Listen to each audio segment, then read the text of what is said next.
अस्सलाम पाकिस्तान और शहरी सिंध की आवाम। और आज एक दफा फिर मैं दानिश काजी आप लोगों से, खास तौर पे एमक्यूएम पाकिस्तान के कारकुनों से मुखातिब हूँ, शहरी सिंध के लोगों से मुखातिब हूँ। और हमारे साथ world renowned doctor Nadeem Rizvi मौजूद हैं। और आज बहुत सारी बातें करने की, बहुत दिन से हम लोग आपस में संगत नहीं लगा पा रहे थे, बैठ नहीं पा रहे थे, मगर सोचा कि नदीम भाई आज थोड़ा वक्त निकालते हैं और बात करते हैं।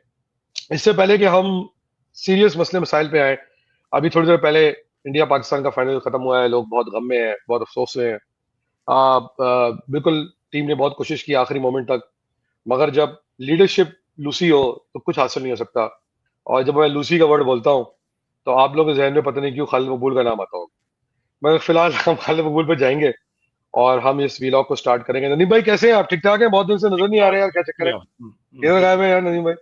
लोग कहते हैं कि यार आप गायब हो गए हैं यार, क्या चक्कर है? नहीं नहीं, हम तो रोज मौजूद हैं। नदीम भाई पहली बात तो ये है कि सबसे बड़ी अच्छी बात ये हो गई है कि अल्लाह ताला आपको खुश रखे। आज बहुत कुछ बातें करनी की हैं, हो सकता है थोड़ा वीलॉग लंबा भी हो जाए, लोगों सुनिएगा। आज बहुत इंटरेस्टिंग टॉपिक्स पे बात होगी। आज हमारे दोस्त खालिद मकबूल पे भी हमारे पास एक छोटा सा पैकेज है। आज नदीम भाई और हमारे दीना दोस्त हैदर अब्बास रिजवी भी हमारे पास पैकेज है। फिर नदीम भाई ने आज एक दो हार्ड हिटिंग वीलॉग्स किए हैं कमरान तेसूरिया पे, उस पर हम बात करेंगे। गवर्नर सिंह पे, उसके बाद इस वक्त एक माशाल्लाह से नदीम भाई बड़ी सक्सेसफुल कैंपेन चला रहे हैं।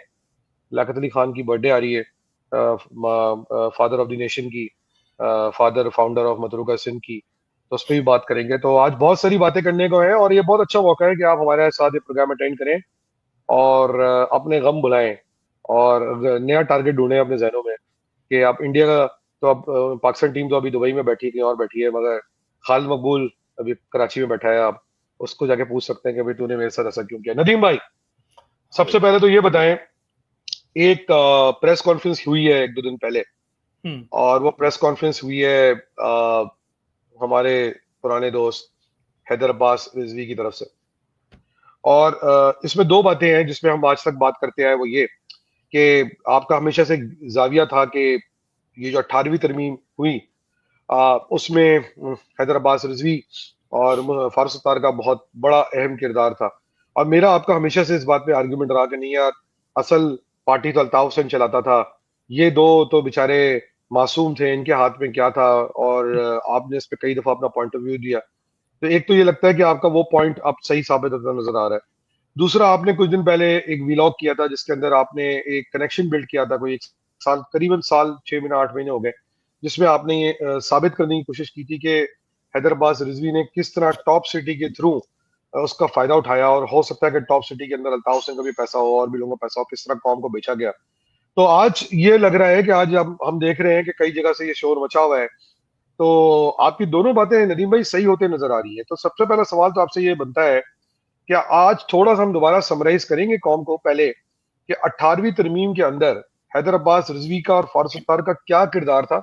और मैं पब्लिक के सामने ये बात एक्सेप्ट करना चाहूंगा कि मैंने नदीम भाई से कई दफा इस बात पे बहस की, लड़ाई भी हुई हमारी आपस में, एक दो दफा गाल गलौज भी हुई कि नहीं यार ऐसा नहीं हो सकता, सारा इल्जाम हैदर अब्बास रिजवी पे, फारूक सत्तार पे नहीं है, अल्ताफ हुसैन पे है। मगर आई मस्ट से कि आज नदीम भाई की बात सही निकली। तो नदीम भाई क्या वजह बनी कि आपने इतने सालों तक इस बात को पकड़ के रखा और आज आपकी बात सही साबित हो रही है? तो थोड़ा सा इस पर रोशनी डालें प्लीज। देखो, मैंने मैं तो खुद डायरेक्ट इन्वॉल्व रहा हूँ 2009 से।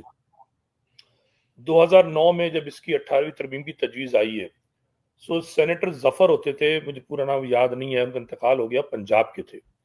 उन्होंने 18वीं तरमीम की शदीद मुखालफत की थी। और मुखालफत करने का उनका दो नुकात थे। एक तो ये था कि पाकिस्तान इज ए फेडरेशन।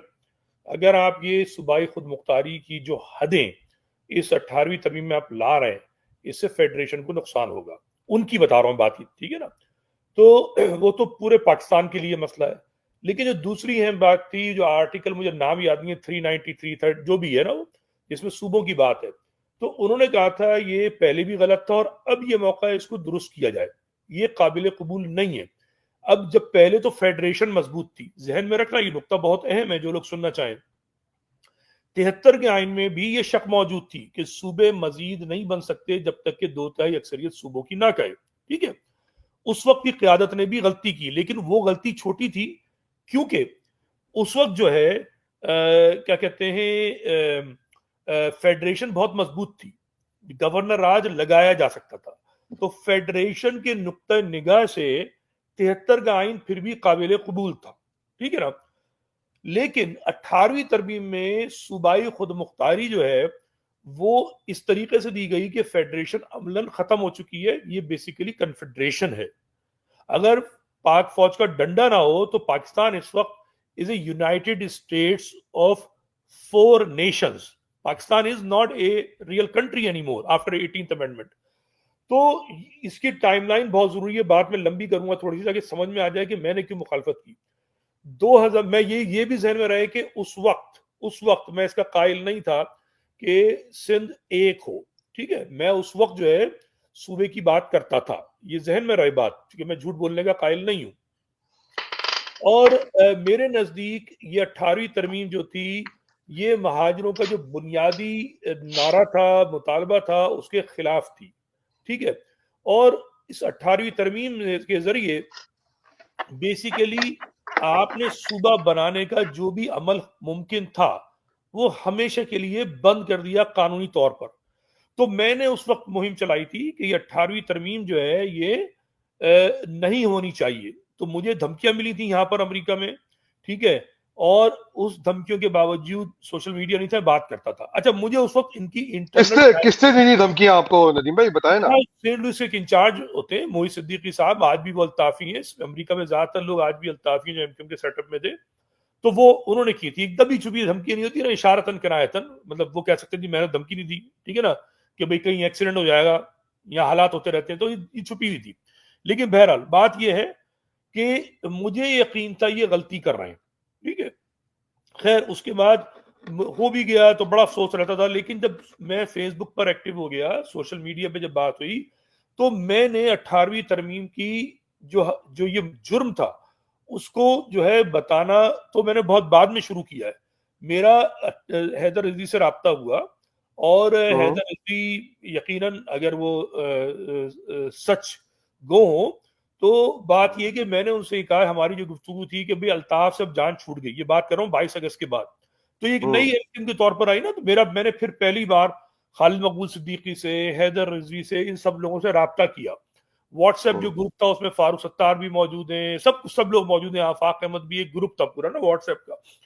तो हम मतरूका सिंध पे तो काम करना हमने शुरू किया था, लेकिन मेरा साथ साथ ये कहना था कि ये 18वीं तरमीम है, ये जुर्म है और इसका एतराफ एमक्यूएम को करना चाहिए।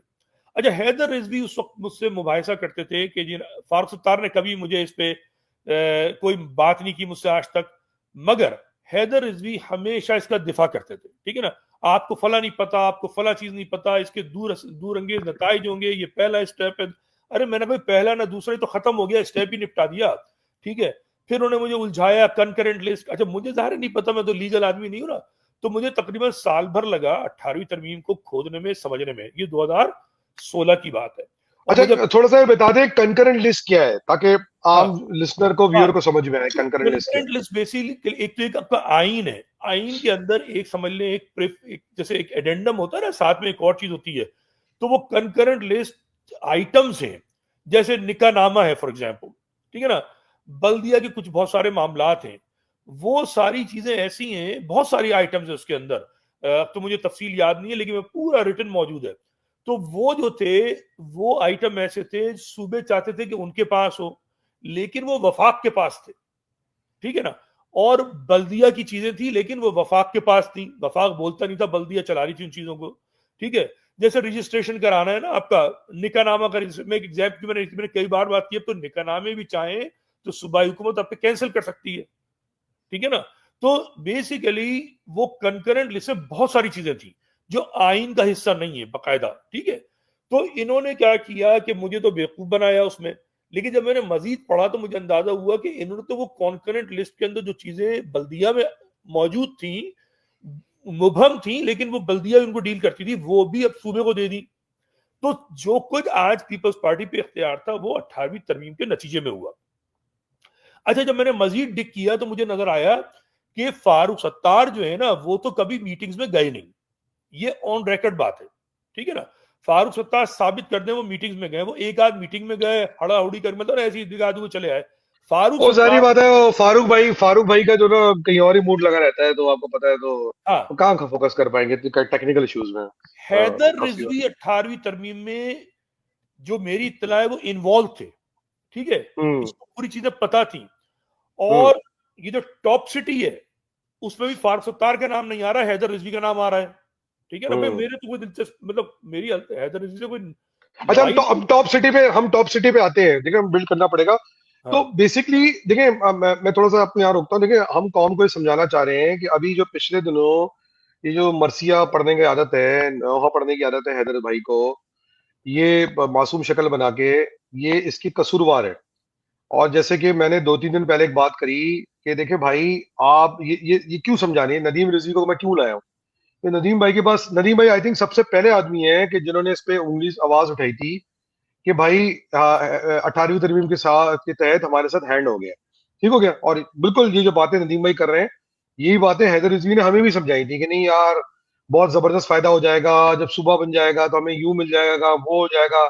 आज हैदर रिजवी के जो ये उन्होंने प्रेस कॉन्फ्रेंस करी है, जिसके अंदर अभी हमने एक और वीलॉगर, एक और पॉडकास्ट सुनी है, वीलॉग सुना है ख्वाजा इजहार का, जो उनका बहुत अच्छा साथी है, वो भी रो रहा था कि यार 18वीं में बात करनी चाहिए। तो इसका मतलब है कि इन लोगों ने जो फैसले किए 2008-9 में, वो, अच्छा एक और चीज जो कांग्रेस, वो गलत थे।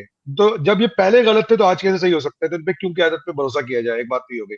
दूसरी बात जो ये चीज आपके सामने क्लियर करने की कोशिश है ना, टॉप सिटी पे आएंगे, इन्होंने फायदा कैसे उठाया। देखिए, दूसरी बात ये कि मैं हमेशा नदीम रिजवी से इस बात पे आर्ग्यू करता रहा, और कई लोग गवाह हैं इस बात के, कि भाई अल्ताफ हुसैन जो है वो 1 पॉइंट प्रॉब्लम थी एमकेएम के अंदर, 1 पॉइंट प्रॉब्लम थी। और अल्ताफ हुसैन चूंकि वाइड डिसीजन मेकर था, और तो सारा का सारा कसूर अल्ताफ हुसैन का है, और ये तो बेचारे सिर्फ उसका ऑर्डर फॉलो कर रहे थे। मगर नदीम भाई 2 सेकंड मिनट दीजिएगा मुझे। एमकेएम के बहुत सारे पुराने रहनुमाओं ने, जिसमें औरतें भी हैं, मर्द भी हैं, सीनियर पोजीशंस में हैं, उन सब ने हमें एक बात बताई है, और एक नहीं, आधा दर्जन लोगों ने बताई है। एक रजा हारून का भी व्लॉग है, मैं कोशिश करूंगा चलाने की उसको। उन सब ने हमें एक बात बताई है कि अल्ताफ हुसैन तो हालत टुन में रहते थे, ठीक है, और हैदर अब्बास रिजवी जो थे वो अल्ताफ हुसैन के राइट हैंड थे, और अल्ताफ हुसैन आंख बंद करके जो हैदर अब्बास रिजवी कहते थे वो उनकी बात को फॉलो करते थे। फारूक सत्तार साहब ने दबे लफ्जों में प्राइवेट एक डिस्कशन में इस बात का एतराफ किया है कि भाई मैं क्या कर सकता हूं, मैंने तो ये जिम्मेदारी हैदर को दी हुई थी, हैदर का काम था कि उस पर रिसर्च करके ब्रीफ करे। हम तो हैदर की लाइन को टो कर रहे थे, और अल्ताफ हुसैन भी हैदर की ही बात सुन रहे थे। सही हो गया। तो आज जब हैदर अब्बास रिजवी कौम को दुहाई दे रहे हैं और कुत्ता मार मुहिम की बातें कर रहे हैं, पता नहीं कौन से कुत्तों की बात कर रहे हैं, वो अपने आसपास में जो बैठे थे उनकी बात कर रहे हैं, अपने घर के कुत्तों की बात कर रहे हैं, अपने ग्रुप के कुत्तों की बात कर रहे हैं, मुझे नहीं पता कौन से कुत्तों की बात कर रहे थे वो। बिल्कुल ऐसे कुत्तों को मारना चाहिए जो पागल हो गए हैं और जो कौम को नुकसान पहुंचा रहे हैं, काट रहे हैं, उनका पेट नहीं भर रहा। बिल्कुल ऐसे कुत्तों को जो है ना, इंजेक्शन लगाने चाहिए हर तरफ, जगह से, आगे से, पीछे से, ऊपर से, नीचे से। तो हैदर अब्बास रिजवी साहब जो थे, वो जब ये प्रेस कॉन्फ्रेंस कर रहे थे, तो मैं तो उनसे ये उम्मीद कर रहा था कि वो कौम से अपने इस किरदार पे माफी मांगेंगे, कौम को बताएंगे ना, तुम 18वीं तरमीम पे दुहाई तो दे रहे हो, पहले ये तो बताओ ना, ये 18वीं तरमीम पास क्यों हुई है। या अच्छा भाई, या तो अल्ताफ ने करवाई है, तुमने करी है, सही हो गया, तो दोनों में से किसी एक ने करी है ना। तो ओन ओन करो इस प्रॉब्लम को, ड्रामेबाजी ना करो, ओन करो इस प्रॉब्लम को। और ये बाद में चूरन ना दो, शेर पढ़ दो, ड्रामे कर दो, आंसू बहा दो, गाड़ी रख लो, मातम की शक्ल बना दो, नोहा बना दो, गिरिया कर दो, नहीं, कौम बेवकूफ नहीं बनेगी। तो ये बातें जो है ना, ये जो आप नदीम रिजवी आपको बताने जाएंगे, ये सब वीलॉग करने का मकसद सिर्फ और सिर्फ इस पॉइंट को एक्सपोज करना है कि आप इनके चूरन चटनी में कोई नहीं आएगा, और कोई अगर आता है तो आएगा, उनके जाती मफाद होंगे। कौम को एजुकेट करना है कि ये वीलॉग क्यों किया जा रहा है। नदीम भाई सॉरी, आपकी बात, मैंने बात नहीं लंबी नहीं, हो गई, आप और जो कंटिन्यू तुमने करें। तमीज बांधी इसमें ये कि देखो, जो तुमने दो तीन नुकात उठाए कि भाई इसका जिम्मेदार कौन है, तो सच्चाई ये है कि मेरे नजदीक सब जिम्मेदार हैं। मैं तो कौम को भी शामिल, अक्सर लोग कहते हैं जी आप तो कौम को गालियां देते हैं। भाई जब, जैसे मैं हूं, मैं समझता हूं कि जब 1-2 साल तो मैंने भी अंधा एतमाद किया ना, मैंने सवाल नहीं किए। लेकिन 88 से मैं जब पीपल्स पार्टी का मुआहदा हुआ, मैं सवाल कर रहा हूं एमक्यूएम से, ठीक है ना, मुझे कहा मसलत है। 1990 मुझे यकीन हो गया है कि ये मक्कार लोग हैं, 91 में मैंने छोड़ दिया इनको, ठीक है। तो मुझे ये हक पहुंचता है कि जो 91 के बाद रहे हैं उन पे मैं एतराज करूं, तनकीद करूं, कौम के मफाद में, मेरा जाती कोई झगड़ा नहीं है, ठीक है। मुझ पे जो मुझसे पहले जो लोग मुझे समझाते थे, मेरे वालिद समझाते थे कि भाई मियां तुम क्या चक्कर में पड़े हुए, हमें इन सबका पता है। तो मैं अपने वालिद का सोचता हूं कि वो कितने दुरुस्त थे, ठीक है। मैंने अपने 4 साल इन बदबख्तों के साथ जाया किए। अब मसला यह है कि हमारे महाजिर लोग फंस गए। अब सोच रहे, मैं जो बात कर रहा हूं जिम्मेदारी, जिम्मेदारी क्या है। एक सवाल, सबसे पहले हम पढ़े लिखे कौम है, ठीक है ना, ये बड़ा मशहूर, हम सब कहते हैं हम तालीम याफ्ता, कराची वाले तालीम याफ्ता। आप बताइए आप कितने तालीम याफ्ता हैं कि 18वीं तरमीम 2009 में शुरू हुई, उस पर डिस्कशन 2010 में पास हो गई, ऑन रिकॉर्ड इतने बड़े बड़े महाजिर वकील मौजूद हैं, कोई नहीं कह सकता कि जिन्होंने एतराज भी किया हो कि भाई ये जाती हो रही है। ये अलमिया है बहुत बड़ा, कौम को एहसास करना पड़ेगा कितने हम बेवकूफ लोग थे कि किसी ने तरमीम नहीं पढ़ी, जबकि सेनेटर जफर, क्या नाम मुस्तकिल भूल रहा हूं, जफर क्या नाम था उनका, SM SM Zafar, Zafar, SM SM Zafar. Zafar, उनके डॉन में आर्टिकल पे आर्टिकल है, वो मुखालफत कर रहे हैं। तो जिनको सूबा बनाने का शौक था वो तो हैदर रिजवी की वीडियो में शेयर कर चुका हूं, धड़ाधड़ धड़ाधड़। अच्छा, अब तो ये हो गया कौम भी जिम्मेदार है, कौम अपने आप को अलग नहीं कर सकती, खासकर एक गरीब आदमी या जो मजदूर है, या वो तो उसको तो मैं छोड़ सकता हूं, गैर तालीम याफ्ता, लेकिन जितने ग्रेजुएट हैं, बीए पास, बैचलर्स, उन सब को अपने गिरबानों में झांकना होगा कि हमने इन बदबख्तों को, इन हराम खोरों को जो है इतनी खुली छुट्टी क्यों दी, मैंने नहीं दी। उसके बाद अब अच्छा आती, जी।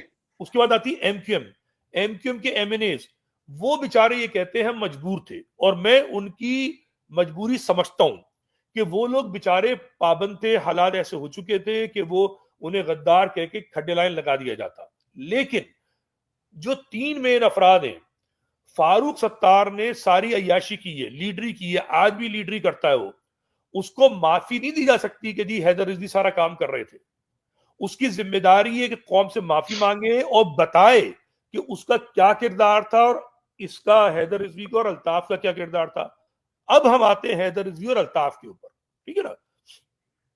अल्ताफ ही आज ये कहते हैं, मेरे पास एक आध का मैसेज आता है कि भाई अल्ताफ भाई को तो पता ही नहीं था, उन्होंने तो सब कुछ इन पे छोड़ दिया था। क्यों छोड़ दिया था? कौम के बाप तुम बन गए थे, कौम के अंदाता तुम बने हुए हो, जरदारी से को फूल तुम दे रहे हो, ठीक है ना, रहमान मलिक से तुम रोज मिलते हो, ठीक है। हैदर रिजवी ने कभी अल्ताफ पर इल्जाम नहीं लगाया। मेरी उस जमाने में बहुत बात होती थी, और मैं इस पूरे कजिए को समझ के समझता हूं कि इसमें हैदर रिजवी ही असल किरदार था। क्योंकि अगर वो ये कहता कि भाई मैंने जो कुछ किया नदीम वो अल्ताफ के कहने पर किया है, तुम सही हो, तो मैं ये बात मान लेता। अब दो चीजें बनती हैं, या तो इसने अल्ताफ को भी बेवकूफ बनाया, कोई डील खुद ही की है। ये मुमकिन है कि तुम डायरेक्टर हो और मैं डिप्टी डायरेक्टर हूं, मैंने कोई खांचा लगा लिया है, और मुझे पता है कि दानिश काजी तो टुन है, उनको परवाह नहीं है, पूरा एतमाद मुझ पर करते हैं, तो मैं खा पी के बैठ जाऊं, बाद में फंसेंगे तो दानिश काजी, ठीक है ना। तो मतलब एक चीज ये हो सकती है। दूसरी चीज ये है कि ये और अल्ताफ दोनों साथ थे। मैं तो एक देखो ना, मैं असेसमेंट कर रहा हूं सिचुएशन का, मेरा अपना ख्याल है कि ये दोनों इसमें शरीक थे। अल्ताफ को ही पता था कि हैदर रिजवी कौम को खंजर मारने जा रहा है, और हैदर रिजवी अल्ताफ की मंशा से खंजर मार रहा था। और इसको मैं अब लेके जाऊंगा, कनेक्ट करूंगा टॉप सिटी से, खंजर क्यों मार रहा था। देखो दो, ये अब मुझे सारी चीजें याद नहीं है, जाहिर सी बात है मैं इन्वेस्टिगेशन जर्नलिस्ट तो हूं नहीं, लेकिन मैंने उस जमाने में पूरी तहकीक करके वीलॉग बनाया, और डॉक्यूमेंट शायद मेरे पास अभी भी मौजूद होंगे। ये चक्कर क्या है टॉप सिटी का, मैं टॉप सिटी का आता हूं 18वीं तरमीम से कनेक्ट करने के लिए, तुम्हारा टाइम हो तो।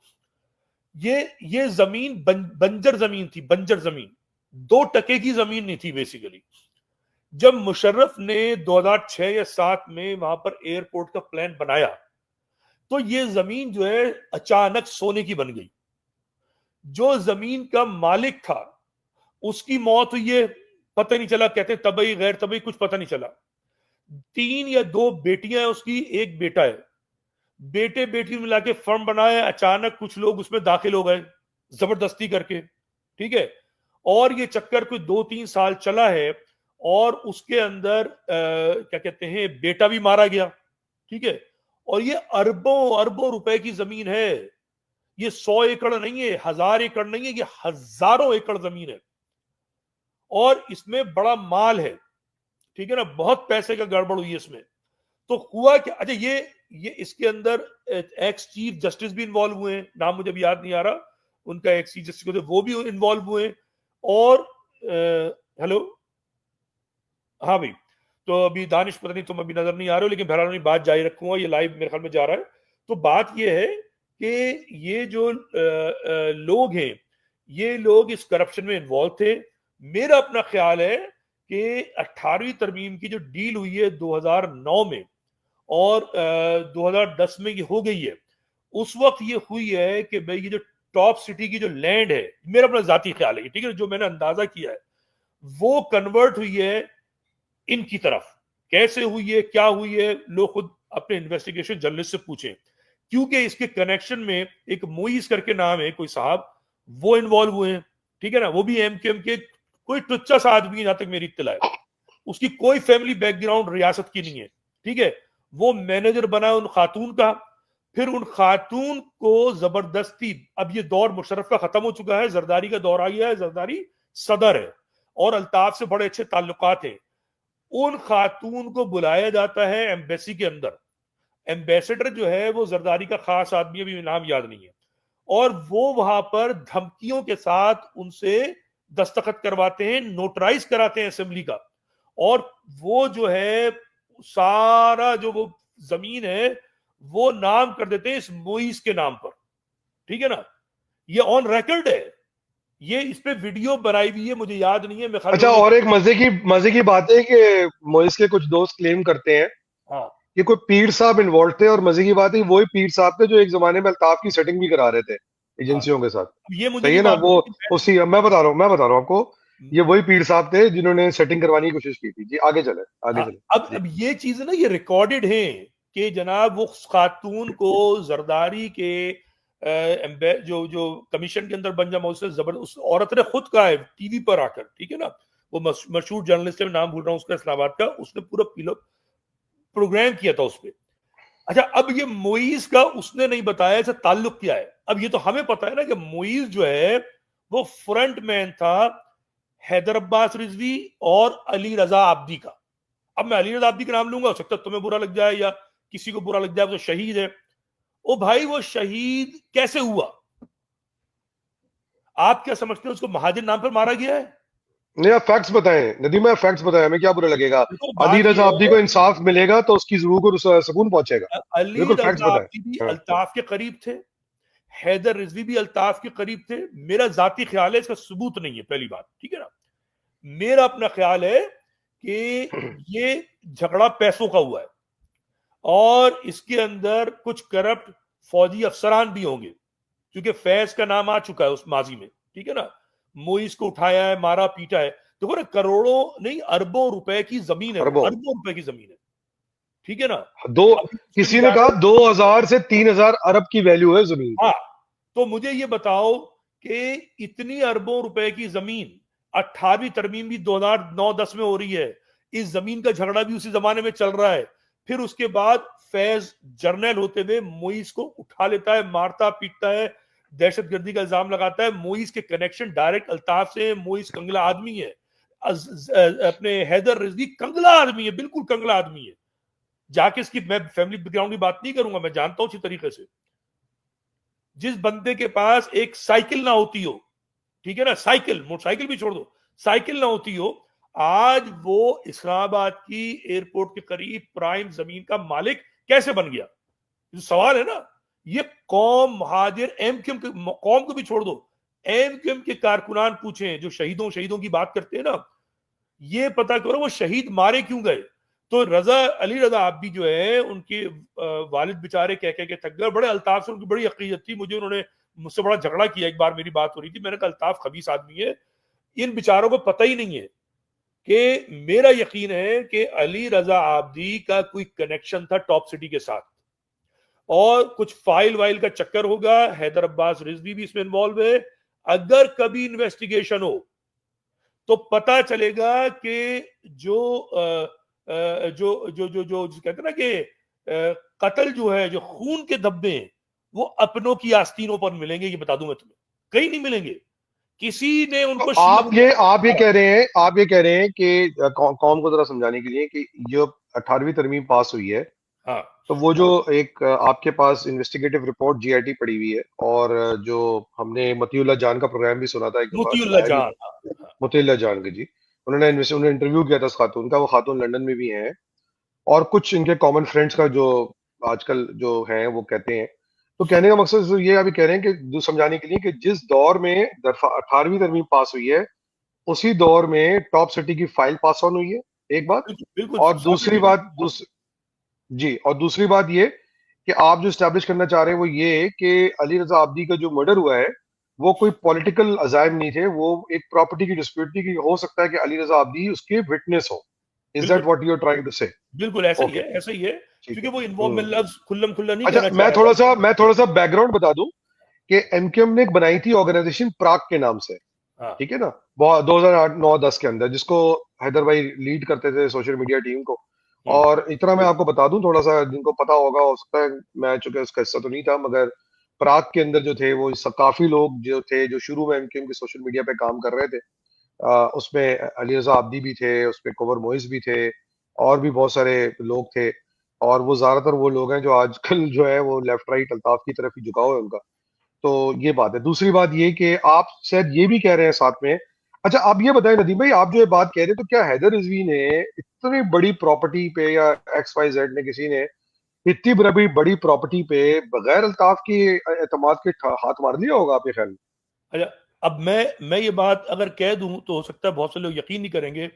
मेरा 100% यकीन है कि हैदर अब्बास रिजवी आज भी बैकडोर चैनल से अल्ताफी है, पक्का अल्ताफी है। ओए, ये अच्छा, मैं ये कहीं आप इसलिए तो बिल्कुल, नहीं, ये आप इसलिए तो नहीं कह रहे कि सफदर बाकरी की वजह से तो नहीं कह रहे आप ये बात? देखो, सफदर बाकरी भी एक कनेक्शन है मेरे पास। कुछ चीजें, मतलब एक आध वाकया जो बाद में कभी और बताऊंगा। अच्छा, जरा थोड़ा बता दें, कौम को बता दें कि सफदर बाकरी की और हैदर रिजवी की क्या रिश्तेदारी है। देखो, सफदर बाकरी जो है, मैं शायद पहले भी जिक्र कर चुका हूं, सफदर बाकरी की बहन जो है, जो हैदर रजी की बेगम है, उनकी शादी नहीं हो रही थी, ठीक है। ऐसी कई खवातीन थी जिनकी शादियां अल्ताफ ने करवाई हैं। एक जमाना आया था अल्ताफ जो है सबकी शादियां करा रहे थे। हशाम मुजफ्फर की शादी ऐसे चलो, हुई, अच्छी बात है। ठीक है ना, जो अच्छी, बुरी बात गुड नहीं, गुड, मतलब अच्छा मैं काम कर बुराई रहे नहीं कर थे। रहा। अच्छी बात, लेकिन गुड। तो हाँ। हैदर अब्बास रिजवी एक वाकया था जिसका जिसमें मैं इन्वॉल्व था, उसका जिक्र मैं आज नहीं करूंगा, मैंने आइंदा के लिए रखा हुआ है। बहुत अहम वाकया, ओके। जिसपे इनकी शीयत की कलई खुल जाएगी इंशाल्लाह, ठीक है ना। ओए होए। जो हम्म। हैदर अब्बास रिजवी कभी सुने तो बस ये जहन में रखें, रिजविया इमाम बाबरा और अल्लामा इरफान हैदर आबदी मरहूम, और उनको ये पैगाम दे दूं कि अल्लामा इरफान हैदर आबदी के खिलाफ जो साजिश हैदर अब्बास रिजवी ने की थी अल्ताफ हुसैन के करीब होने के लिए, उसको सेबोटाज करने वाला ये शख्स था। और इसलिए सेबोटाज किया था उसको कि मैं अजादारी हुसैन को कभी भी बर्बाद होते नहीं देख सकता। तो अल्ताफ की खुशामद में जो आदमी इतना गिर जाए, ठीक है ना, उस वक्त मैंने बड़े तरीके के साथ, परवरदिगार ने मुझ पर करम किया था और मेरे वालिद का उसमें बड़ा किरदार था कि हमने वो काम नहीं होने दिया था कि जो हैदर अब्बास रिजवी ने जो साजिश तैयार की थी, फिसाद की, बहुत बड़े फिसाद की साजिश तैयार की थी। मतलब बहुत बड़ा बलवा होता पीपल्स पार्टी और एमक्यूएम में। उस वक्त मुहर्रम के दिन थे, कोई 5वीं 6वीं 7वीं कुछ ऐसी मुहर्रम थी, 7वीं नहीं होगी, 5वीं 6वीं मुहर्रम होगी। मजलिस में बहुत बड़ा फिसाद होता, लेकिन शुक्र है कि मैंने वो फिसाद रुकवाया था। लेकिन मैंने एक चीज लर्न कर ली थी उस वक्त कि हैदर अब्बास रिजवी पस्ती की गहराइयों में गिर सकता है अपने जाती मकासद के लिए। और ये शख्स जो है, मैंने जब उसको सेबोटाज किया है, और मैंने सारा मलबा इस शख्स पे डाल दिया था उस वक्त, अल्ताफ हुसैन से जाके इसकी बात की थी। उसके बाद उलट गई थी इसकी बात, इसको जलील होकर साइड में कर दिया गया था। तो और ये नदीम भाई, एक चीज मैं आपको ये पूछना चाहूंगा कि ये मुझे बताएं, मुझे असल में एक बहुत जबरदस्त अभी अभी किसी ने एक राइट अप फॉरवर्ड किया है, मैं पढ़ूंगा थोड़ी देर में उसको। हाँ। मगर नदीम भाई एक बात बताएं, तो हाँ। आप क्या कह रहे हैं कि जरा 18वीं तरमीम की तरफ चलते हैं कि क्या हैदर रिजवी ने अल्ताफ को धोखा दिया है, या हैदर रिजवी अल्ताफ का के साथ मिला हुआ था इसके अंदर, या और जारी बात ये अगर हैदर भी ले रहे मेरे होंगे ख्याल तो। में अल्ताफ को हैदर रिजवी ने धोखा नहीं दिया है। अल्ताफ और मेरा जहां तक ख्याल है, मेरा अपना जाती जो असेसमेंट है, हैदर रिजवी और अल्ताफ इसी एक पेज पर हैं और दोनों ने मिलकर माल कमाने का प्लान बनाया है उस पर। ठीक है ना। ओके। और माल बहुत कमाया जाता है। ये तो इन अल्ताफ की बदकिस्मती कह लो कि 22 अगस्त के बाद वो अभी बेचारा जो है वो जलीलो ख्वार हो रहा है। लेकिन मेरा अपना ख्याल है कि हैदर अब्बास रिजवी पूरी पूरी कोशिश करेगा कि किसी तरीके से अल्ताफ को क्लियर करा दे। और ये हम्म। जमीन जो है, ये भी अगर कभी अल्ताफ क्लियर हुआ तो हम सब देखेंगे कि ये अल्ताफी की खिदमत के लिए इसका बेशतर हिस्सा होगा। ये अच्छा, कस्टोडियन है। इसीलिए इसीलिए तो आप जो कह रहे थे, इसीलिए कहीं इस्लामाबाद में बैठे हुए हैं, हाँ। ये अपनी मामलात को हल करने के लिए। तो हाँ, अच्छा। ये तो अब डिपेंड करेगा ना कि जर्नैलों के ऊपर कि वो इसको कैसे, इन चीजों को कैसे देखेंगे। लेकिन अच्छा, थोड़ा सा ये बताएंगे सफदर बाकरी क्या कौन थे, मतलब जो इनके शिदार हैं, उनका देखो क्या किरदार था वो इनके में? और आप मुझे बताएं, मुझे कुछ सलीम शहजाद तो महरूम ने आखिरी कुछ कहानी बताई थी तो। हाँ। सफदर बाकरी की भी किस्सा जो है वो भी मुझसे ही कनेक्टेड है। मैं जो था उस जमाने में, ख्याल में यूनिट सेक्रेटरी या सर्कल इंचार्ज था, मुझे याद नहीं है। तो ये क्या कहते हैं, समझ लो कोटा कह लो। ठीक है ना। ये तय हुआ था भाई, मुझे अब तक जो सही से याद है, खालिद मकबूल सिद्दीकी इसकी वेरीफाई करेंगे। उन्होंने मुझसे नाम मांगे थे कि भाई आप किसी का नहीं सॉरी, पहले उन्होंने कहा था हम आपका नाम दे रहे हैं एमपीए के लिए, मैंने मुझे अब याद नहीं रहा। ठीक है ना। मैं अंडर एज था उस वक्त, मेरी उम्र 21 साल या ऐसी कुछ थी। ठीक है। तो वो फौरी तौर पर पता चल गया। तो कहला नदीम तुम बताओ किसको सजेस्ट करोगे। अच्छा, सफदर बाकरी मुझे बहुत पसंद थे। वो इसलिए पसंद थे कि बहुत पुराने कारकुन थे एपीएमएसओ के, उनको ओहदों का कोई शौक नहीं था। ठीक है ना। मैंने भी हम्म। रिकमेंड किया, खालिद मकबूल के क्लास फेलो भी थे, और वो बहरहाल एमपीए मुंतखब हुए। ठीक है ना। हमारे एपीएमएसओ कह लो या जो भी कह लो, उस हल्के से और भी लोग हुए, उनमें से एक वो भी थे। ठीक है। अब जब वो एमपीए बन के गए, जो भी फिर हमारे मुझसे तो ताल्लुक बहुत कम रह गया था। वो अल्ताफ के बहुत करीब दो आदमी एपीएमएसओ से गए थे, और भी गए थे, इशरतुल इबाद और सफदर बाकरी। इशरतुल इबाद भी बहुत खुशामदी थे, और सफदर बाकरी खुशामदी का तो मुझे नहीं पता, लेकिन बहुत मुखलिस मुहाजिर था। मगर अब उसका खुलूस वहां जाने के बाद अल्ताफ पे मरकूज हो गया था। और उसके बाद जो उसने 91 में हरकतें की हैं, मतलब उसको मैं इस तरह से जानता हूं कि एक लड़का शायद जुल्फिकार नाम था, उसके दोस्त ने बताया, जो उस वक्त एमके में मौजूद था शाह फैसल में, वो आफाक की टीम में था, बेसिकली ना गद्दार वद्दार हो गया था। तो सफदर बाकरी ने उसके मुंह में रख के पिस्तौल चला दिया था। और अरे। जब ये, हाँ बिल्कुल जो मुझे बताया गया है, ठीक है ना, वल्लाह आलम बिस्वाब कि गलत या सही, लेकिन ये चूंकि सेकंड हैंड चीज है। तो और मेरा अपना जाती मकालमा, जब हमारे साथ डॉक्टर मेहताब इधर मेरे बड़े अच्छे दोस्त थे, जब वो आफाक के हिमायती हो गए थे, तो सफदर बाकरी ने कहा था कि तंजीम में दोस्तियां नहीं चलती है नदीम, अगर तुम्हारा कोई भी राब्ता पता चला ना, कि तुम्हारा, उनको पता था, अंदाजा था कि मैं मेहताब इधर से बड़ा ताल्लुक रखता हूं, तो तुम्हारा वो हशर होगा तुम याद नहीं कर सकते। अब तो जाहिर है सफदर बाकरी बड़ी चीज हो चुके थे। तो हम्म। मैंने मेहताब भाई से राब्ता रखा था, लेकिन बड़े सलीके से रखा था, दुनिया को पता नहीं चला था। ठीक है ना। तो बात यह है कि ये लोग अल्ताफ की जो कल्ट है उसमें पागल हो गए थे। इन्होंने ना शिया देखा था, ना सुन्नी देखा था, ना भाई देखा था, ना रिश्तेदार देखा था, ना दोस्त। इन्होंने कत्लो गारतगरी की है। सफदर अच्छा। बाकरी जो है ना कि बिल्कुल सफाक कातिल है। अच्छा, इसका एक और वाकया है जो हम इससे पहले एक और अगले सवाल पे जाएंगे कि मेजर क्लीम के केस में हम्म।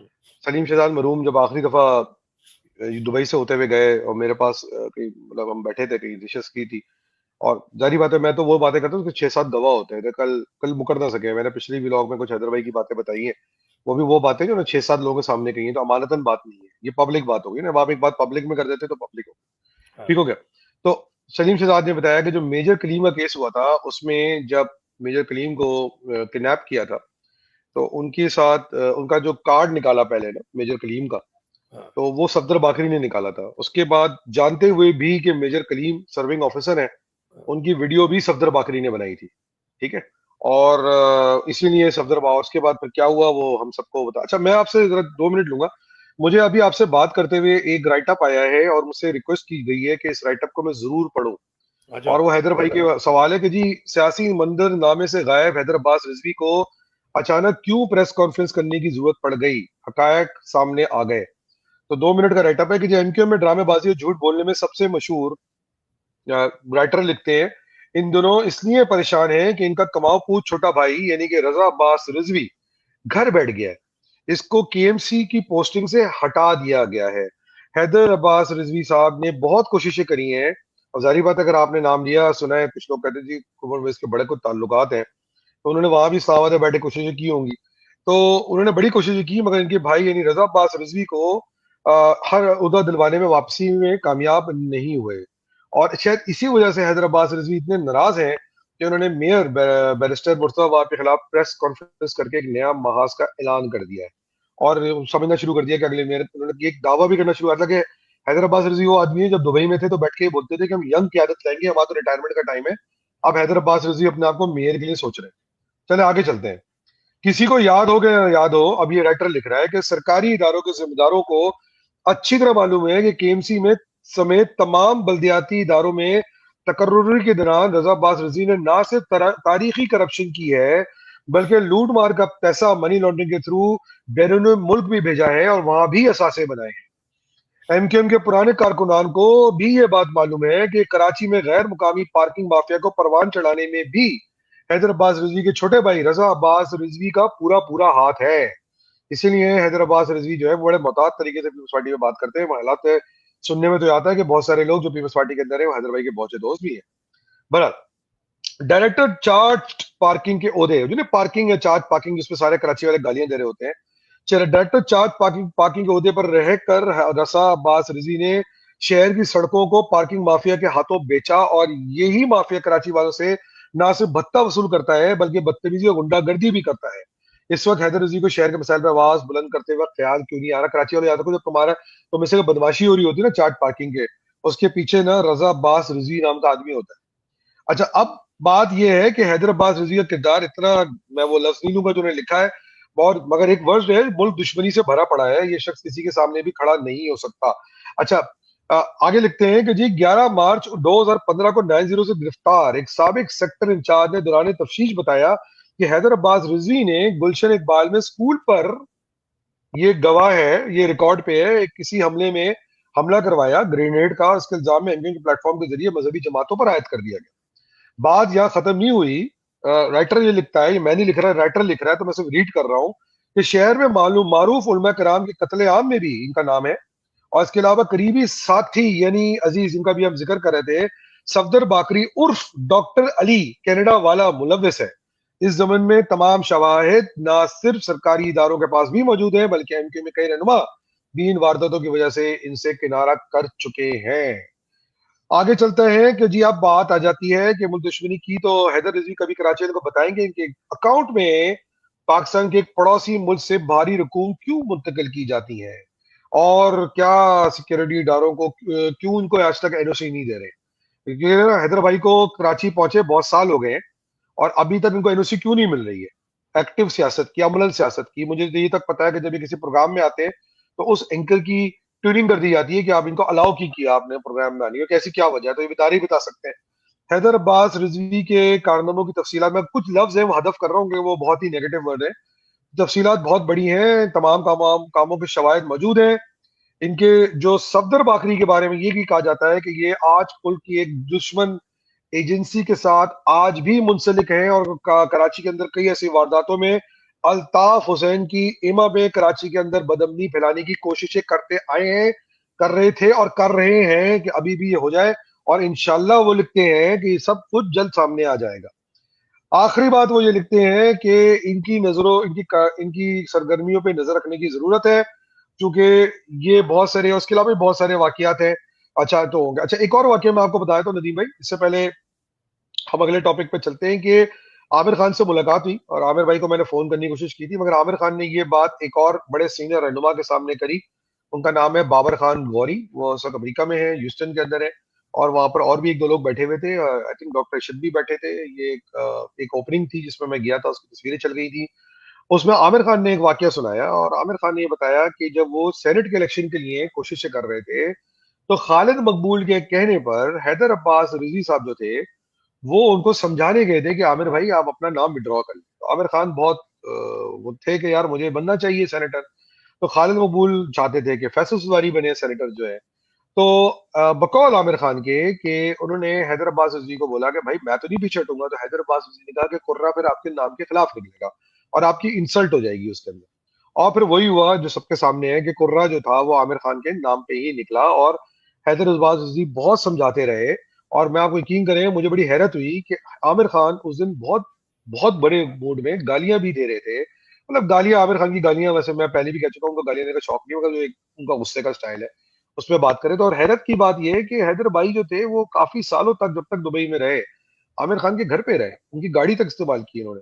तो अगर आमिर खान इतने नाराज थे हैदर रिजवी से, तो हैरत की बात है। तो बहुत सोचने वाली बात है कि क्या अल्ताफ के साथ इनकी इतनी लॉयल्टी है कि ये किसी भी हद तक जा सकते हैं और दोबारा ये काम करने जा रहे हैं। तो हैदर भाई, बहुत अफसोस की बात है कि आप जो है वो ये सब बातें कर रहे हैं। अब आपको चाहिए था आप सुकून से बैठते, आप जो भी प्रॉपर्टी डेवलप कर रहे थे करते रहते, उस पर सही है, जो भी कमाना कबूना था कमा लेते। मगर सियासत के अंदर आके जो आपने कौम को बेवकूफ बनाने की कोशिश की है, खास तौर पर उस वान पे जब हम कौम की आगाही कर रहे हैं, अपना आपने उस जिजीज का हिस्सा बनने की कोशिश की है, अपने आप को खुद उसके अंदर इन्वॉल्व किया है। तो आपकी फिर बातों को कौम के सामने लाना पड़ेगा, क्योंकि आपका किरदार, और ये बात ऐसा नहीं है, मेरे पास दर्जनों मैसेजेस हैं, दर्जनों आपके पुराने साथियों के। जारी बात है वो अब अमानतन बातें हैं, मैं नहीं बता सकता। मगर वो ये क्लेम कर रहे हैं कि 18वीं तरमीम करवाने में आपका बहुत बड़ा किरदार है। और उसके बाद आज अगर आप ये बातें करते हैं और कौम से माफी नहीं मांगते हैं, निशान इम्तियाज वापस नहीं करते हैं आप और फारूक सत्तार, तो आपकी प्रेस कॉन्फ्रेंसेस जो है ना, किसी कोई मानी नहीं रखती है। तो नदीम भाई, एक दफा फिर इससे पहले हम अगले टॉपिक पे जाए, आपका बहुत बहुत शुक्रिया, क्योंकि इस पॉइंट पे कि एक तो माजरत अगेन, मैंने आपसे बहुत लड़ा हैदराबाद रिजवी के चक्कर में, गालम गलोच भी हुई एक दफा दो दफा आपसे कई ग्रुपों में। और तो आप उस बात में सही निकले। टॉप सिटी वाला वाकया है, मैं फिर कहना चाहूंगा कि भाई अगर इस वाकये में कोई जान नहीं है तो वो डिनाई रिकॉर्ड पे हल्फ ले लें। ये नहजुल बलागा पड़ा है हैदराबाद, यही है तो मैं भिजवा देता हूँ। इसमें एक सवाल है जो मेरी समझ में नहीं एक पॉइंट कुरान पे हाथ रख के, नहजुल बलागा पे हाथ रख के मैं भिजवा देता हूँ भाई, आपके पास होगा घर पे, कसम खा ले कि आपका ये जो क्लेम कर रहा है नदीम रिजवी ने, क्लेम गलत है, ये अजम्पशन गलत है। और अब तो पूरी दुनिया में बात कर रही है, तो इस पे आप कोई ना कोई तो इन्वेस्टिगेशन, मैं एमक्यूएम खालिद मकबूल से भी कहूंगा एज अ चेयरमैन कि भाई अमीनुल हक के खिलाफ तो तुम इन्वेस्टिगेशन करा नहीं रहे हो करप्शन के इल्जाम में। तो अब आप चूंकि इनको ओन कर रहे हो, इनको अपने प्लेटफॉर्म से लॉन्च किया आपने, तो जरा इन पे भी इन्वेस्टिगेशन करा ले। ये इन्वेस्टिगेशन सिर्फ छोटे कारकुनों के लिए ही क्यों है? नदीम भाई, अपनी पॉइंट क्या है, फिर इससे पहले हम अगले पॉइंट पे चलें। तो पहली बात तुमने भी जो बात की हलफ लेने की, तो भाई तो झूठ हलफ ले लेंगे। इन सब ने अल्ताफ से वफादारी का हलफ भी तो लिया था, क्या वो उस हलफ को? तो मैं तो हलफ को नहीं मानता। कौम को समझना होगा कि बड़ी सीधी सी बात है, इनके पास इख्तियार था, इन्होंने बदमाशी की है, सब कुछ की। लेकिन सवाल ये है, मैं और तुम ये बात कर रहे हैं, ये जो हमने बातें की हैं टॉप सिटी की, 18वीं तरमीम की, ये कोई छुपी हुई बातें नहीं है, ठीक है? हमने कोई खोद के नहीं, मतलब मौजूद है ना, जेआईटी मौजूद है, वो खातून। जीआईटी तो पब्लिक डॉक्यूमेंट है, वो तो वो पड़ी हुई इंटरनेट पे बात पड़ी हुई ये है जी, अब बात ये है कि जो हमारे महाजिर एंकर तकरीबन कितने, अब 10 साल 9 साल तो हो चुके ना, सनसनी फैलाते रहते हैं अल्ताफ के लिए, वो आने वाला है, ये हो रहा है। अभी ताजा ताजा आई है कि जी वो राब्ता काउंसिल का कोई राब्ता हो गया है। अरे भाई, इस कौम को कब तक बेवकूफ बनाते रहोगे घनचक्कर? इनसे पूछते क्यों नहीं हो भाई? ये तो जिम्मेदार है ना, जो वीलॉगर जो बने हुए हैं इतने बड़े बड़े, जो जिनके सुनने वाले हजारों होते हैं, और जो बड़े बड़े एंकर हैं, भाई पूछे ना इस बंदे से, इसका जरिए माश क्या है? ये उबर चलाता था कनाडा के अंदर, अभी खालिद मकबूल ने फीता काटा है, इनसे गलती हो गई, इन्होंने वीडियो शेयर कर ली। वो किस चीज का फीता काटा था उन्होंने? ये इस्लामाबाद में क्या कर रहे हैं? मैं तो कहता हूं जो एजेंसीज हैं वो चेक करें, इनके साथ यकीनन कुछ करप्ट अफसरान मौजूद हैं इस्लामाबाद में, सिविल एंड फौजी। उनका मुहासबा हो कि भाई क्यों इस करप्शन में सारे घुसे में। जनरल फैज की बात तो बाद में आई है ना करप्शन में, बात की जो हाजिर अगर कोई मौजूद है उनसे पूछा जाए, इनके पीछे यकीनन कोई बैकिंग तो है ना। वो बैकिंग जो है उसका पता किया जाना जरूरी है। और कौम ये इस चक्कर में ना पड़े, फैसल सब्जवारी, इजहारुल हसन, हैदर अब्बास रिजवी, ये निहायत करप्ट किस्म के लोग हैं। ये जो प्रेस कॉन्फ्रेंस करेंगे, चाहे पीपल्स पार्टी के खिलाफ करें, कोई पर्चे ले आइए, अभी इजहारुल हसन जो है इतनी मोटी गर्दन के साथ बैठा हुआ था, बातें कर रहा है। बात यह है कि उससे पूछे तेरी मोटी गर्दन कैसे हुई? कौम की तो गर्दन पतली हो गई है, फंसी हुई है, और ये मोटी गर्दन वाला कोई ना कोई ड्रामा करता रहता है, कभी ना कोई ड्रामा करता है। भाई कौम इससे पूछे तूने अचीव आज तक क्या किया है? अंदर बाहर से मिला हुआ है पीपल्स पार्टी के साथ, दुनिया को नजर आता है और बेवकूफ समझते हैं। ये जो तुम्हारे तवज्जुह से मैं पैगाम देना चाहता हूं एमकेएम के कारकुनान को, मुझे तो एमकेएम से उम्मीद नहीं है, उठो, बहादुराबाद में जाकर इनसे सवाल करो। इसलिए नहीं कि तुम किसी और लीडर के साथ हो, कोई ग्रुप हो, इनसे करप्शन का पूछो। हैदर अब्बास रिजवी से पूछो ये इस्लामाबाद में कौन सी बिल्डिंग बना रहा है, कौन सी जमीनें हैं, इन्वेस्टिगेट करो इसका भाई। फैसल सब्जवारी से पूछो, इजहारुल हसन से पूछो, जिसके बिजनेस चल रहे हैं कहां से आए। और जब कोई जवाब नहीं है तो भाई आप लोग इनको लीडर क्यों मानते हो? तुम्हारे लहू को बेचकर ये लीडर बने हुए हैं। तुम्हारी माओ बहनों शहीदों सबका इस्तेहसाल करके पीपल्स पार्टी नहीं कर रही है, जो जहन में रख लो। लोग मुझसे कहते हैं जी आप तो एमकेएम के पीछे पड़े हुए, पीपल्स पार्टी के खिलाफ नहीं बोलते। अबे अगर जब मैं पीपल्स पार्टी के खिलाफ बोलूंगा तो जेबें इनकी गर्म होती हैं। चूंकि जब भी आप सिंधी को गाली दोगे, जब भी आप पीपल्स पार्टी को बुरा कहोगे, तो इनका वजन बढ़ता है। छोड़ दो पीपल्स पार्टी को, पीपल्स पार्टी तो डकैत है, पीपल्स पार्टी तो अलिफ करप्ट है। मगर ये जो पीपल्स पार्टी से निजात दिलाने के लिए 86 में उठे थे, ये है असल मुजरिम। आ रही बात समझ में? पीपल्स पार्टी तो दरवाजे से बाहर आके तुम्हारे घर को बर्बाद कर रही है अभी, लेकिन तुम्हारे घर के अंदर दाखिला जो दिया है इन हरामखोरों ने दिया है। इन हरामखोरों की जो हराम पाई है उसकी एक एक पाई का हिसाब मांगो। बहादुरबाद जिसको कहते हैं ना, आरजी, आरजी क्यों है भाई? वो अल्ताफ तुम्हारा चाचा है, 90 तुम्हारे बाप का घर है, अल्ताफ का जाती घर है, खड्डे में गया वो। तुमने आरजी मरकज बनाया हुआ। आरजी क्या चीज होती है? परमानेंट मरकज बनाओ। तुम जो हो एमक्यूएम के अंदर कारकुनान के इलेक्शन करवाओ, इन सबको फारिग करो, सबको हटाओ इनको। पूरी जो कैबिनेट है इसके अंदर कुछ शरीफ लोग हैं इस कैबिनेट के अंदर जो पुराने बैठे, मुझे भी नाम याद नहीं आ रहे, उनके चेहरे में जानता हूं, बेचारे बड़ी मेहनत करते हैं, लेकिन असल कब्जा इन 5-6 लोगों का है। इनको भगाओ उसमें से, इनको जो है ना गालियां दे के भगाओ मरकज से, आने मत दो। हैदर रिजवी, फैसल सब्जवारी, इजहारुल हसन, अमीनुल हक, खालिद मकबूल सिद्दीकी, इनकी इन पे पाबंदी लगा दो। ये बेच रहे कौम को। अच्छा, अब हैदराबाद से एक चले उसको, अदर भाई को आज बहुत डकारे आएंगी रात को खट्टी, तो हैदराबाद से आपको पता ना, हैदराबाद का जो ऑफिस था पहले एक वो था, मॉर्ग था। और वो दिलवाया किससे था आपको पता? मैं बता रहा हूँ आपको, मॉर्ग था, वहां सुना है एक भूत भी है टॉप फ्लोर पे। वो एक बच्चा है, वो आके तंग करता है लोगों को, पता नहीं, कहता है उसकी वहां पे भूत घूमता है। तो खालिद मकबूल, देखभाल के टॉप फ्लोर पे जाया कर तू, वहां पे भूत तेरे पीछे ना लग जाए। अच्छा, अब बात ये है कि कामरान टिसोरी पे आपने बड़ा खतरनाक व्लॉग कर दिया यार आज, नदीम भाई, आपने 1-2 दिन पहले बजा दी है आपने उसकी यार, यार क्या हुआ है यार? कामरान टिसोरी जो है ना, मतलब इंसान, अब ये करप्ट है, ठीक है ना, करप्ट है, लेकिन कामरान टिसोरी ने जो काम किया है ना, वो तो ऐसा है कि आदमी टट्टी कर दे और अपने मुंह पे मल ले, वो बेहतर है। दोबारा कहता हूं, आदमी नहीं जाके नहीं नहीं टट्टी नहीं नहीं करे। नहीं नहीं नहीं नहीं नहीं कह रहे ऐसी बातें, प्लीज यार, प्लीज यार, कोई और एग्जांपल दे दें, कोई और, नहीं, कोई और और मैं क्या एग्जांपल। इससे ज्यादा गंदी तो मेरी, ऐसा ऐसा करे, जो जो सुअर का जो गटर है ना, उसमें जाके डुबकी लगाए और नहाए, क्या शानदार गुस्ल किया है, वो करेगा तो बेहतर है जो टसोरी ने किया है। टसोरी बेगैरत आदमी है, बेगैरत आदमी। इस अरे भाई बेगैरत, गालियां मत दे यार, नदीम भाई गालियां ना दे यार, प्लीज यार। गाली नहीं दे रहा मैं। देखो, एक अननोन आदमी है, चलो ब्लॉगर होता, कोई कोई डिस्ट्रिक्ट का, कोई इधर उधर का कोई चेयरमैन होता, चलो लॉयर्स फोरम का चेयरमैन होता। यार एक अननोन लॉयर अपने साथ बिठाकर उससे मतलब जलील हो रहा है। मतलब ऐसा है, इसको ऐसे लो कि कोई महाजिर कौम में कोई आम आदमी वो आए और इसको मुराद अली शाह को अपने सामने बिठाए और उसको जलील करे। आ रही बात समझ में? मैं एक एग्जाम्पल दो, वो गवर्नर, वो वजीर आला, ठीक है ना? क्या ऐसा मुमकिन है? हो ही नहीं सकता, महाजिरों में कोई शख्स इस लायक नहीं नहीं हो है, ही नहीं सकता, हो ही ठीक नहीं है ना? सकता। तो बात यह है कि उसने गवर्नर सिंध जो टिसोरी है, ये कौम, मैं तो अपनी कौम को भी वॉच कर रहा हूं ना। अभी लियाकत अली खान का मैं देखता हूं कि यौम सालगिरह मनाते नहीं मनाते, और ये जो है मैं इनको देख रहा हूं, जब जैसी कौम होती है ना वैसे लीडर आते हैं। अल्ताफ वैसे ही आया, ठीक है ना? गवर्नर भी वैसा आ रहा है, खालिद मकबूल भी वैसा है। कौम को बदलना होगा, अपने लीडर चुनने होंगे, ऐसे लीडर जिन पे फख्र कर सके।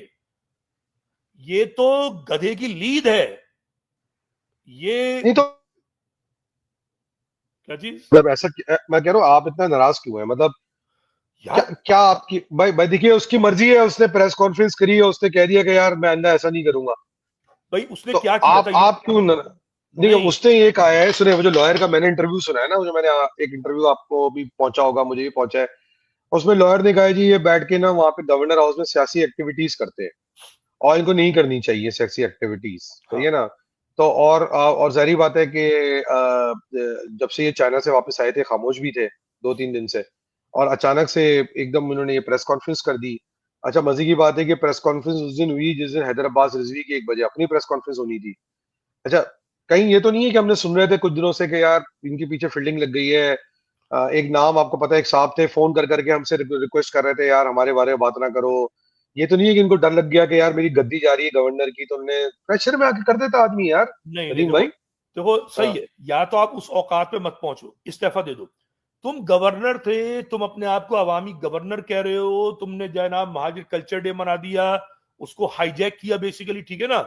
तुम जो ड्रामेबाजी करते रहे महाजिर नाम पर, देखो, हम्म। गवर्नर ये क्यों बना?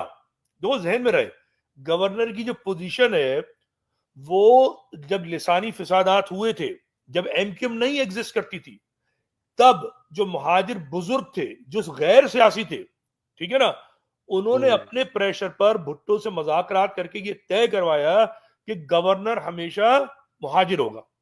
अब कहते हैं ना लोग कि हमें बाप, हमारा बाप इसने शनाख्त दी। अबे इस हरामखोर अल्ताफ के सियासत में आने से पहले महाजिर शनाख्त का गवर्नर कंपलसरी हो गया था। पहली गवर्नर भुट्टो ने बेगम राना लियाकत अली खान को बनाया है। इसी बुनियाद पर महाजिर कौम की मां है वो, मादरे महाजिर कौम को पहला गवर्नर महाजिर नाम पर बनाया है। अल्ताफ तो कहीं किसी गली में जो है वो चंदे की 50 जो है ना, वो उसके पैसे खा रहा होगा उस वक्त, कहीं निहारी बैठा हुआ, जब महाजिर नाम पर महाजिर कौम की मां जो है वो गवर्नर बनी हुई थी इज्जत के साथ। उसके बाद गिरावट आती है इशरत लिबाद की। मैं कहता हूं इशरत लिबाद इस कंजर के मुकाबले में बहुत अच्छा गवर्नर था, उसने कोई ड्रामा नहीं किया, हालांकि उसका ताकत का जमाना था। इसको किसने गिटार कहा था? गिटार गिटार गिटार बजाने का शौक था उनको काफी। ठीक है ना भाई, ठीक है ना? लेकिन इसको किसने कहा था? बड़े बड़े स्टेज बनाए, ठीक है, इसने हाँ। इसने किया है छुट भैयापन।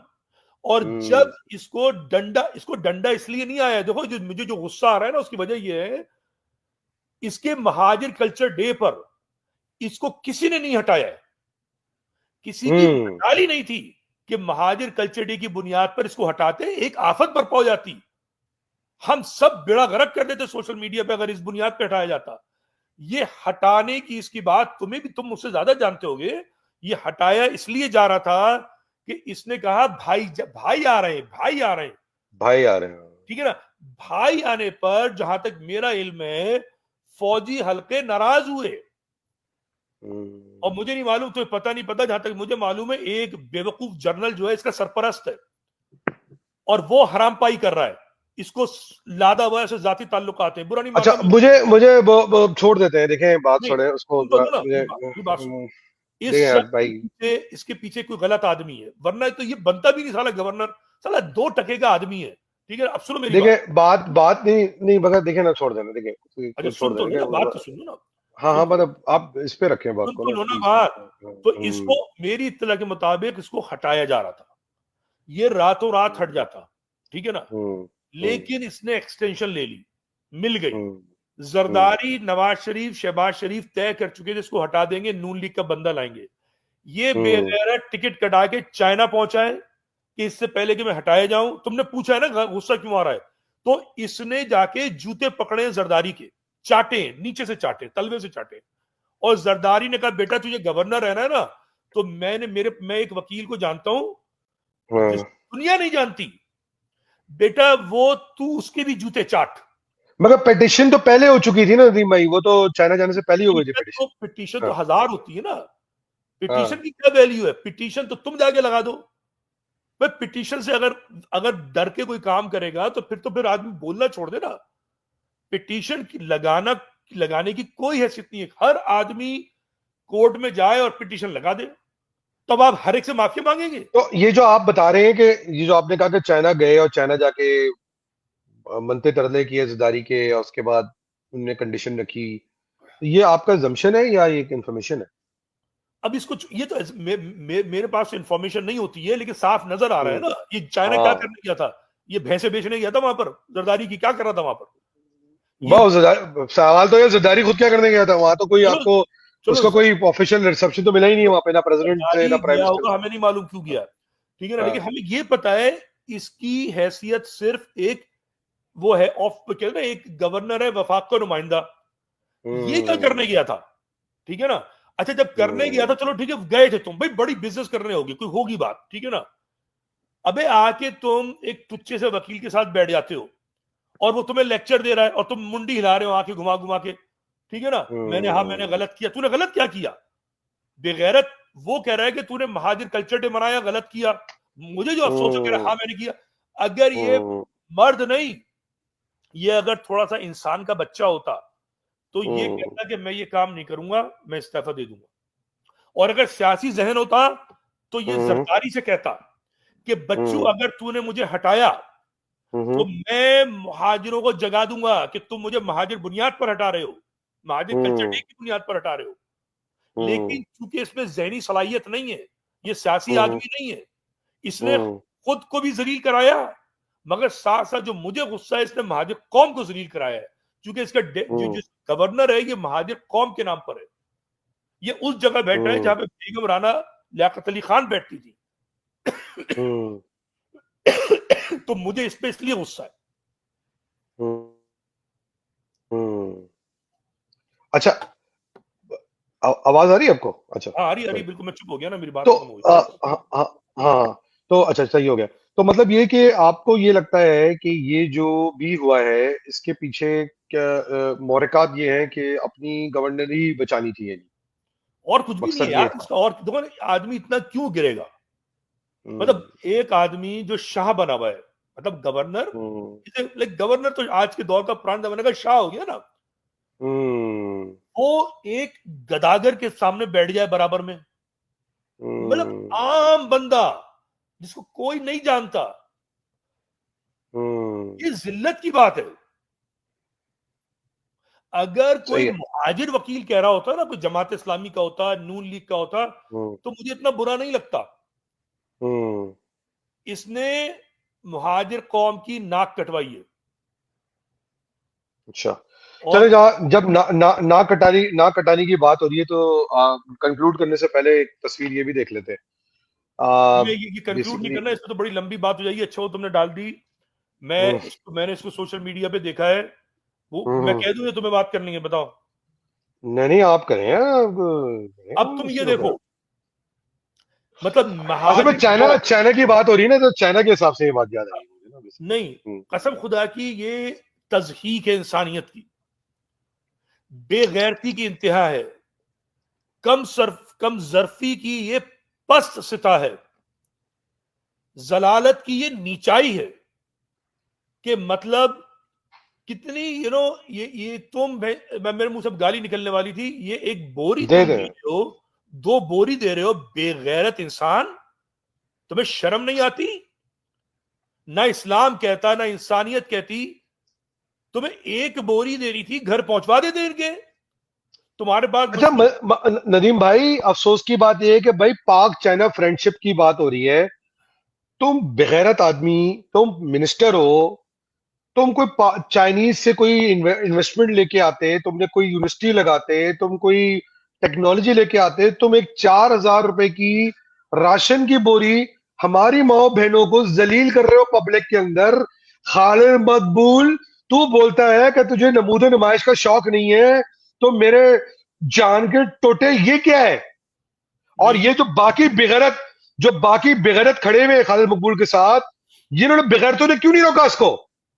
ये जो बेगैरत बुड्ढा खड़ा हुआ है व्हाइट शर्ट पहन के, सर सैयद के 4 पीएचडी स्कॉलर्स को जॉब से निकाला इस बेगैरत बुड्ढे ने, खानजादा नाम के, ये बेगैरत ने क्यों नहीं रोका?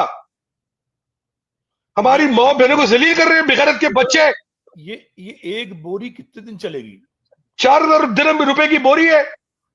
ये मतलब बेगैरत जो खड़े हुए हैं टाइयां कोटे पहन पहन के नमूने नुमाइश की बातें करता है, ये बेगैरत ये बात करता है, ये आटे बांट रहा है लोगों को और हमारी माँ बहनों को जलील करा रहा है ये। नहीं, ये बहुत जुल्म है, बहुत जुल्म है। इससे ज्यादा तो मैं बताऊं, जमात इस्लामी के लोग, मैं जानता हूं, मेरी क्लास के दोस्त हैं और जो, कितनी औरतें होंगी नदीम भाई, आप इस पिक्चर में देखें, ये पीछे पिक्चर में काउंट करें, मुश्किल से 8, 10, 20 खातून हैं यार। हाँ बिल्कुल भाई, मुश्किल से अगर ये मुझे नहीं पता कि ये माए बहने हमारे शोधा की है, असीर की है, अबे तू चाइना से लाके बोरियां दे रहा है इनको।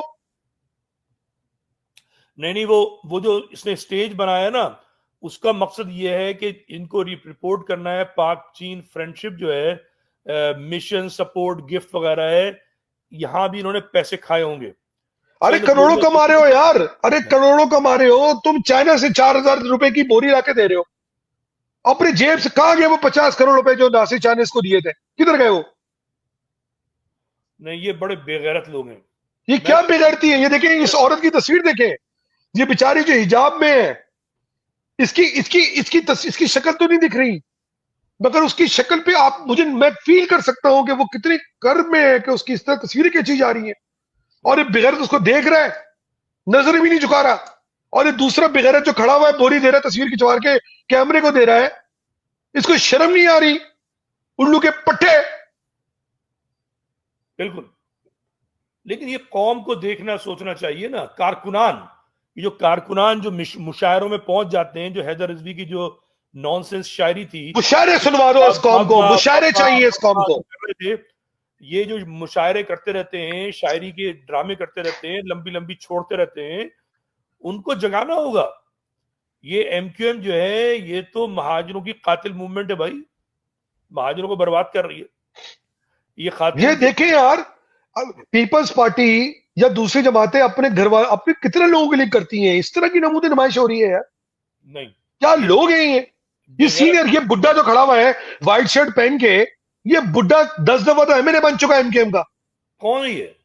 ये खानजादा है, मैं नहीं आता। पता नहीं कोई डॉक्टर खानजादा करके होता है। अच्छा। अभी 4 यूनिवर्सिटी के पीएचडी स्कॉलर्स को निकाला इसने जॉब से। अच्छा। आटे की बोरियां बांट रहे हैं, तस्वीरें खिंचवा रहे हैं अपनी, एहसान कर रहे हैं कौम पे। अरबों करोड़ों कमा के 4,000 रुपए की, वो भी चाइना से बोरी लाके।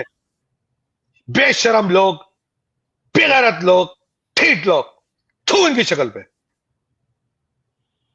बिल्कुल। बहुत ही शर्म की बात है, बहुत ही शर्म की बात है। कौम मुझे तो देखें ये तस्वीर देखें नदीम भाई, आप इस औरत की बेचारी की मजबूरी देखें। I don't know. ये हमारी माए बहनें हैं, हम फख्र करते थे हमारी कौमें भीख नहीं मांगती। ये ये लोग तस्वीरें खींच रहे हैं उनकी। नहीं, ये काम तो ये बहुत पुराना कर रहे हैं, ये तो इन्होंने बहुत पहले। कारकुनों, एमके में कारकुनों जो मुझे बुरा भला कह रहे हो, नदीम से कह रहे हो, देखो ये तस्वीरें। अगर तुम इनके लिए अपनी कुर्बानी दोगे, कल तुम्हारी मां बहनों के साथ भी ये हुर्मती हो रही होगी, बिगड़तियां हो रही होंगी उनके साथ। चाहते हो ये तुम कि तुम्हारी मां बहनों के साथ ये हो? ये चाहते हो तुम? ये देखो कितनी औरतें बच्चे बैठे पीछे, तस्वीरें खिंचवा रहे हैं इनकी यार। नहीं, ये चेयरमैन बने हुए वैसे, ऐसे खटिया लोगों को जब अपना चेयरमैन बनाओगे तो कोई हकूक नहीं मिलेंगे। बहरहाल नदीम भाई, खत्म करते हैं इस बात को आज यार। तो मेरा फिर आखिरी जुमला ये होगा कि तुम्हारे तवज्जुह से जो एमकेएम के वर्कर्स हैं, एक्टिविस्ट मैं तो कहता हूं उनको जागना होगा और उनको अपने कायदीन से सवाल करना होगा। और एमक्यूएम के अंदर तो लाजमी इनको चाहिए कि तस्वीर करें, इंटर पार्टी इलेक्शन करें, इन सारे चोर लीडरों को भगाएं। अगर नहीं भगाएंगे, और मैं साथ साथ अरबाब इख्तिदार से कहूंगा कि इनकी हिमायत बंद करें, क्योंकि ये कलंक का टीका है। वो क्या गद्दार है, ये पता नहीं इसको चेयरमैन क्यों बनाया हुआ, या हिंदुस्तान के पासपोर्ट पे अमेरिका भागने वाला दामाद था उनका जो पासपोर्ट बना के दिया हिंदुस्तान ने इसको। सफदर बाकरी के बहनोई को, इनको, वो अमीनुल हक को जो बिजनेस डीलें कर रहा है अमेरिका में बैठ के, इन सबको कोई और नहीं मिल रहा हमारे रियासत को। फारिग करें इनको यार, कमा लिया, लूट लिया, कौम को जलील करा दिया। क्या है यार, अगर ये फैसला कर लिया है कि महाजर कौम को जलील करना है, ख्वार करना है, तो यार ऐसी बता दो यार। इन लोगों को बिठाया हुआ हमारे ऊपर। जितनी कुर्बानी महाजर कौम ने दी है, महाजर होने के नाते, पाकिस्तानी होने के नाते, इसलिए दी है कि ये कार्टून्स, ये जोकर्स हमें लीड करें। और अगर ऐसी गद्दारों को आपने पाकिस्तान हमारे ऊपर लाके मुसल्लत करना था, तो अल्ताफ हुसैन को निकाला क्यों? उसको भी बैठे रहने देते। हाँ सही बात है, अल्ताफ, कोई फर्क नहीं है। क्या फर्क है? वही हाल है। एक आदमी बोल रहा है कि मैं काम कर रहा हूं, एक आदमी चुपके काम कर रहा है। ऐसे ही। चले नदीम भाई, अपना ख्याल रखें। चलो ठीक है, अपना बिल्कुल। पाकिस्तान जिंदाबाद। और महाजर कारकुनों, कान खोल के सुन लो, जितनी धमकियां दोगे उतनी आवाज आएगी। मेरी आवाज बंद करोगे, कहीं और से आवाज आएगी, और आवाजें उठना शुरू हो गई हैं। एक पहले अकेला नदीम इसी बोल रहा था, दानिश कादी जुड़ा, काशिफ मीना आया, और लोग तैयार हो रहे हैं। कितनों की आवाजें बंद करोगे? गली गली में, सेक्टर सेक्टर में, यूनिट यूनिट में बातें कर रहे हो। और अगर तुम चाहते हो कि तुम्हारी मां बहनें एक 4000 की बोरी के लिए इस तरह ना खड़ी हो बेशर्मों के सामने, तो मैं मर्दानगी पैदा करो। किधर गया तुम्हारे अंदर का मर्द? तुम तो उस कौम क्यों लाते जिसने पाकिस्तान को आजादी दिलाने का दावा किया है? किधर गई गैरत तुम्हारी? भूल गए अपने मां बाप के खून को, अपनी माओ के दूध को? जागो और किस्मत अपनी हाथ में लो। नहीं चाहिए हमें ऐसी तस्वीरें। ये चाइना से कारोबार देता इस औरत को, नौकरी देता, 4000 रुपए की बोरी देके 3 बिगड़तों की तरह मर्द उसको देख रहे हैं। एक बाप पर तो औरत को। ये है तुम्हारी क़यादत। कल तुम्हारी माए बहनें भी ऐसी खड़ी होंगी। नहीं चाहते हो तो रोक दो उस बात को यहीं पे। पाकिस्तान जिंदाबाद। जी महाजन। जी महाजन।